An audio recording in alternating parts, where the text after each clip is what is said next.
इस वक्त की सबसे बड़ी और बुरी खबर देश के प्रधानमंत्री नरेंद्र मोदी की मां हीराबेन से जुड़ी हुई आई है। मोदी की मां हीराबेन का निधन हो गया है। कुछ वक्त पहले ही हीराबेन ने अपना 100वां जन्मदिन मनाया था। बुधवार सुबह ही हीराबेन की तबीयत खराब होने के बाद उन्हें अहमदाबाद के यूएन मेहता अस्पताल में भर्ती कराया गया था। काफी देर तक उनका इलाज चला। वो डॉक्टर्स की निगरानी में थी। सभी को उम्मीद थी कि हीराबेन स्वास्थ्य संबंधी समस्याओं को टक्कर देकर सकुशल घर वापस लौट आएंगी, लेकिन अफसोस ऐसा नहीं हो सका। हीराबेन इस दुनिया को हमेशा हमेशा के लिए अलविदा कह गई है। दरअसल बढ़ती उम्र के कारण हीराबेन अक्सर पहले ही रूटीन चेकअप्स के लिए अस्पताल आती रहती थी, लिहाजा सभी को उम्मीद थी कि हीराबा चेकअप कराकर घर वापस आ जाएंगी। लेकिन इस बार भगवान को कुछ और ही मंजूर था। हीराबेन के जाने के बाद से ही उनके बेटे और देश के प्रधानमंत्री नरेंद्र मोदी बहुत दुखी हैं। ये बात किसी से छिपी नहीं कि मोदी अपनी मां के कितने करीबी थे। जब भी पीएम मोदी को टाइम मिलता था, वो सीधा घर पहुंच जाया करते थे। मां के साथ कुछ वक्त बिताते थे।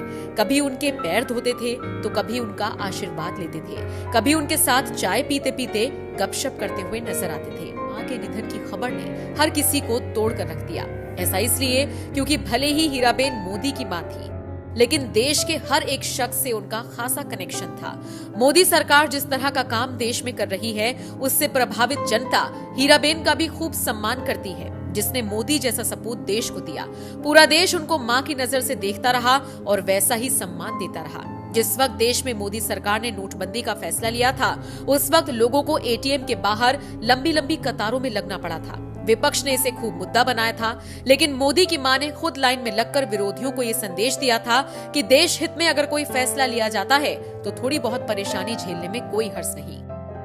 मोदी को दुलारने और ममतामयी आंचल की छांव देने वाली हीराबेन 100 साल की उम्र में सभी को अलविदा कह गई हैं। निश्चित तौर पर पीएम मोदी के लिए ये किसी बड़े झटके से कम नहीं है, लेकिन फिलहाल हर एक देशवासी पीएम को सांत्वना दे रहा है और यही दुआ कर रहा है कि इस मुश्किल घड़ी में भगवान पीएम मोदी को हिम्मत से काम लेने की शक्ति दे। इंडिया प्लस न्यूज, सिर्फ वही जो सही।